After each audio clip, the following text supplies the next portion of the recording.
I think I like the engineering part because actually I thought at first, oh, this is a great job because it's kind of very introverted, right? You can work within yourself and your Right. mind and try to do things. So you don't have to talk to people, right? But then the more you get into business and as my career evolved, you realize that you got to really communicate, and Mm, it's a key part of being an engineer. Actually, anything you do. So right. that's what I learned is one of the things. So I tried to get out of public speaking, but I ended up speaking in public every day. I'm thankful in my career that it's helped, I guess, broaden me, forced me to get beyond my comfort zone in a lot of different things. And public speaking for sure is one thing. And Nice. I'm still a horrible public speaker, but you got to do what you got to do. Right. I'm born and raised in Hawaii, right? I went to public schools all my life. Fern Elementary in Kalihi, Kwananakwa Intermediate, McKinley High School, Wow. University of Hawaii. I got my bachelor's in mechanical there. I went to UC Berkeley, I got my master's. I kind of decided after going away to school that I wanted to come home. So try to stay true to myself, come back to Hawaii. My first job was 1 year at Shipyard, Pearl Harbor Shipyard. It got too much bureaucracy, so I decided to leave for another job. And I worked in for a private consulting firm for a year, which I really enjoyed. They're doing things like power plant design. That project, though, was canceled by the incoming mayor. Yeah. So I think one of the lessons I learned really early on is your worth as a person isn't tied into your job. You know, you're valuable because you're valuable. You should look at yourself that way. God created you or me to have a purpose in life, right? You need to find that, and that's what makes you, you know, purposeful or valuable. I left that job and I moved on to basically the company I am at now. I work for a consulting engineer, Cedric Chong. The first 2 to 3 years, I hated it because it wasn't as interesting as my other job. But I kind of decided stick it out, and then slowly I was able to find work that I enjoy doing. Awesome. So I started doing that, and after like 3 4 years, the vice president leaves to start his own company. So all of a sudden, like I'm vice president at 29, and then it's like company like 22 people, and then How did that happen? So one guy leaves and yeah, then did I they guess approach you or? yeah I'm next in line. Basically, it's a small company. That's amazing. Yeah. So then I became vice president, and then my boss for the next 10 years. And the good thing with that is he actually started to already want to retire. So he, like, day to day, it's all me. I'm doing all the engineering, overseeing and managing all the staff. And he's just doing the finances and the books, right? Okay. Yeah. So 10 years he decides to retire. So he had a son who was also a mechanical engineer. So I figured I want to do something like this for myself. Right. So, and I had Barry, who was here with me today. He's my partner. So I Oh, told him, okay. what do you think? And we both agreed we're just going to start our own company. Like, I had saved enough money because as vice president, there's a little bit more income, enough to maybe carry me for a year, right?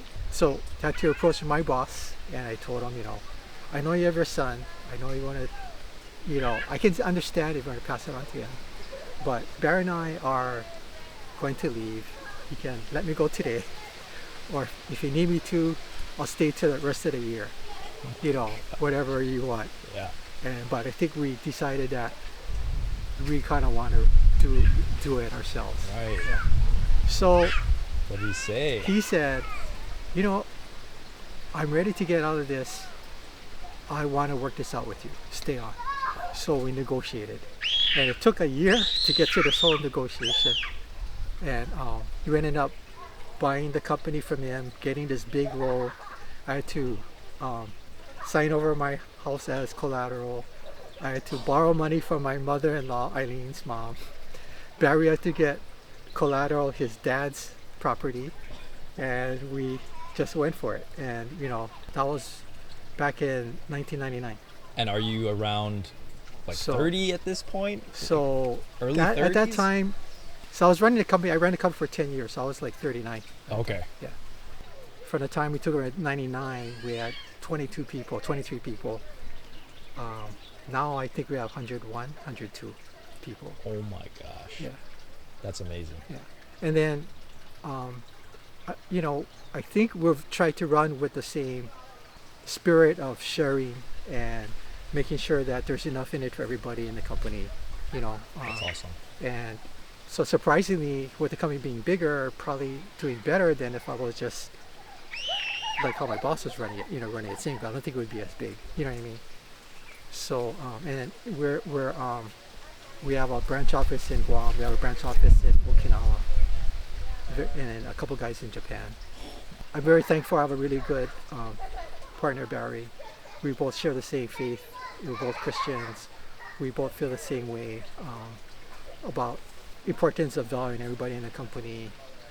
We want to make sure that everyone knows what our purpose and vision is. Right. We try to do, it's challenging when you get more people, you know, how to bring everybody together. Right. So we still try to do like a general office meeting once every month, bring in everyone, you know, just now we can do it easily, right? Through, you know, MS Teams or something, and do our meetings to kind of get everyone understanding how do we do for that month, what are our goals and purposes, you know, moving forward, besides our day-to-day, you know, meetings and huddles with everybody. So we've been very fortunate that way. Wow. Yeah. And then how many years now has it been since you and your partner took over So this from 99 company? to now, so it's like 20, this is our 25th year. Yeah. Congratulations on 25 thanks. years. Oh my goodness. Yeah, so I can't believe the time flies. Hey, when you're doing something you love, right? I'm sure No, it I mean, just flies. I'm thankful that, yeah, I mean, both Barry and me, we really like the engineering, like to kind of problem solve and try to work through, you know, like I said, building Legos and anything on a project and making it work. Right. Do you guys find yourself almost like you guys play towards your strengths, so you guys have your own? Yeah, I mean, definitely, because because like I said before, I'm very introverted and he's super extroverted. Christmas parties, she'll dress up and sing as Mariah Carey. And what's her Christmas song? She'll sing it in drag. Oh my gosh. Is that he'll be okay with that. That's fine. Put him on there. Put him on there. It's fine. No worries. So he's fine with that. I mean, he's that extroverted. He's really a great guy. And then I'm introverted, but you know, I'll do the Christmas message. Right. Just, okay, thank you guys for coming today. Yeah, and then get into a little bit of a Christmas meeting spirit thing. And yeah. Oh my gosh. So it's really funny. So growing up, going through the public school system, was there any part of you thinking, I want to be my own boss one day, I want to have my own company, or did this come way later? I think just way later. Yeah. Oh, no way. Okay, Yeah. so it was when you found your work, Yeah. and as you were going through that, Yeah, I think so. the idea Yeah. came. Yeah. Because it's starting to manage the company for my boss, and you realize, like, you know, maybe this is the only way to run a business. You know, maybe there's other things we should do, right? You know, to make things better, to motivate staff, right? To run things. I think I can do this maybe in a different way that actually would be better for everybody.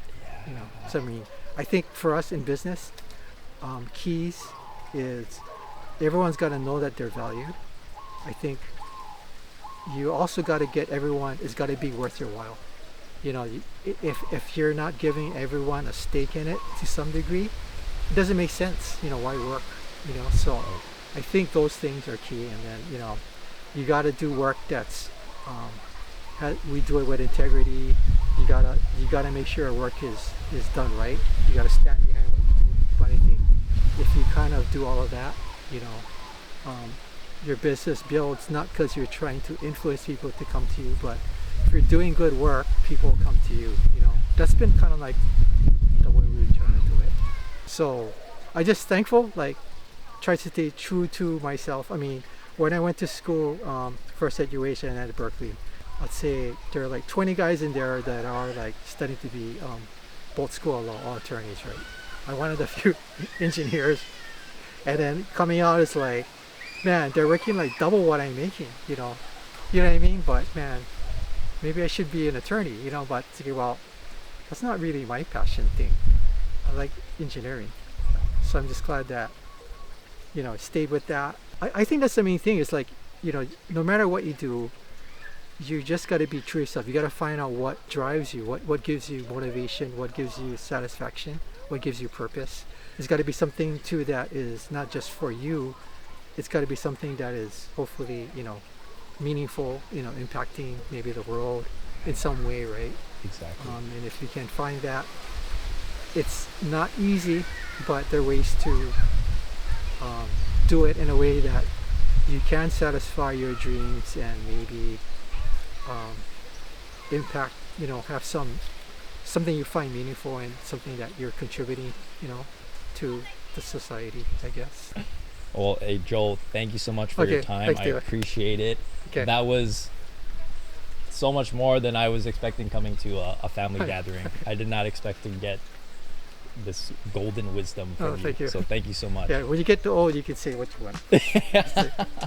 Thank you. Oh my gosh.